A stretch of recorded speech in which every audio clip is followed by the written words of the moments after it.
નમસ્કાર, GS news 24/7 માં આપનું સ્વાગત છે। હવે જોઈએ આજના સમાચાર। કૌકા ગામે બિરાજમાન બાપા સીતારામની મઢુલીએ શ્રી રામચરિત માનસ જ્ઞાન યજ્ઞનું આયોજન।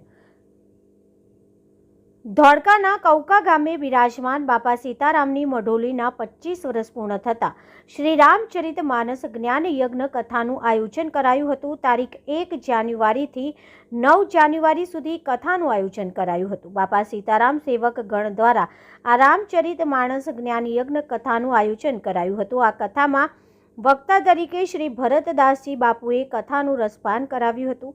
આ કથામાં ગ્રામજનો સહિત આજુબાજુના હરિભક્તો કથાનું રસપાન સાંભળવા 9 દિવસ આવતા હતા। 9 તારીખે કથાની પૂર્ણાહુતિ કરવામાં આવી હતી। કથાના રાત્રિ દરમિયાન લોક ડાયરાનું 2 દિવસ પણ આયોજન કરાયું હતું। લોક ડાયરામાં શીતલ બારોટ, કમલેશ બારોટ, ગંધુભાઈ ભરવાડ, કીર્તિ બારોટ, માયાબેન દુધરેજિયા અને જીગરદાન ગઢવી જેવા કલાકારો આવ્યા હતા। કથા દરમિયાન આરતી, રામજન્ય સીતા, રામ વિવાહ, ભરત મિલન, રામેશ્વર સ્થાપના, હનુમાન પ્રાગટ્ય, રામ રાજ્યાભિષેક જેવા પ્રસંગો યોજાયા હતા। કથામાં કૌકા ગામના દાઉદી વોરા સમાજ દ્વારા શરૂઆતનું પણ આયોજન કરાયું હતું અને દાઉદી વોરા સમાજે આ કથામાં સેવા પણ આપી હતી અને હરિભક્તો માટે શરબતની પણ વ્યવસ્થા પૂરી પાડી હતી। તંત્રી અહેવાલ મહેન્દ્રસિંહ ડાભી, ગુજરાત સિક્યોર ન્યૂઝ 24/7 ધોળકા।